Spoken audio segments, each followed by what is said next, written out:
the messagings that I always had was, well, if you just lost weight, you would be happier and have more access to love and friends and success.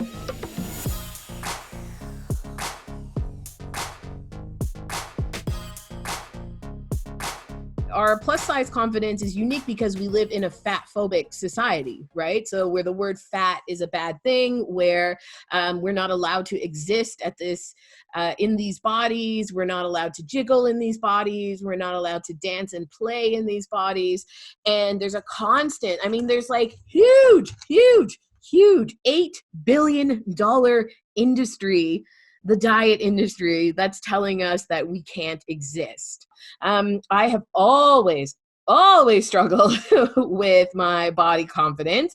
If you can relate, whether it's from plus size issues or if it's from other things. And one of the messagings that I always had was, well, if you just lost weight, you would be happier and better and have more access to love and friends and success and being treated nicer and fashion and clothing and all of these like dangling delicious carrots were in front of me if I just like didn't have a belly or didn't have jiggly thighs or didn't have a double chin or didn't have like batwing arms. I definitely went through phases where I only wanted flowy black things. I didn't want anything that would draw attention to like red lipstick. I didn't want nail polish that was colors that weren't neutral. I just didn't want anyone to look at me because I thought, well, they're going to see how ugly I am and how horrible I am. And they're noticing what I already deep down believe, that I'm unlovable and unattractive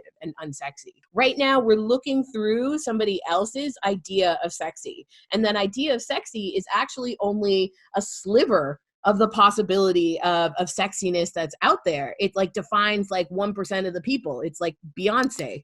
And so Beyonce's sexy, but have we not found people that are sexy that are not Beyonce? And so think about even who you're attracted to and think about the things that sometimes feels good, but maybe doesn't look as good. I love bellies. I think they feel so soft. They're so good during sex. They're great to be cuddled with, but I struggle so much with accepting my own belly. It is definitely a part of my body that I've disassociated from, and I'm only now starting to build a relationship back to. And so think about if you have a body part where you are holding most of your unconfidence or feelings of shame. Because the way that our arousal also works is that our emotions create chemical reactions in our bodies. And so a lot of our trauma around our body hatred, around feeling not good enough for such a long time, we actually hold it in our tissue.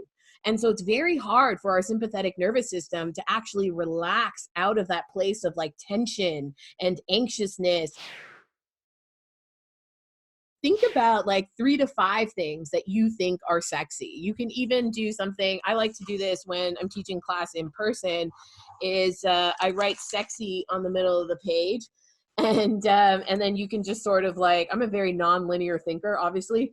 So then you can sort of just make arms out and like brainstorm about all the things that you think are sexy. And whenever I do this in a classroom setting, you might think that what's on there is like, oh, like big breasts or red lips or this, but a lot of the times it actually focuses on a mix of physical characteristics that are not only visual, but sometimes it could be someone's scent or their taste or the way they make you feel, and also attributes. So do we think kindness is sexy? Do we think humor is sexy? Funny people are sexy as fuck. Do we agree?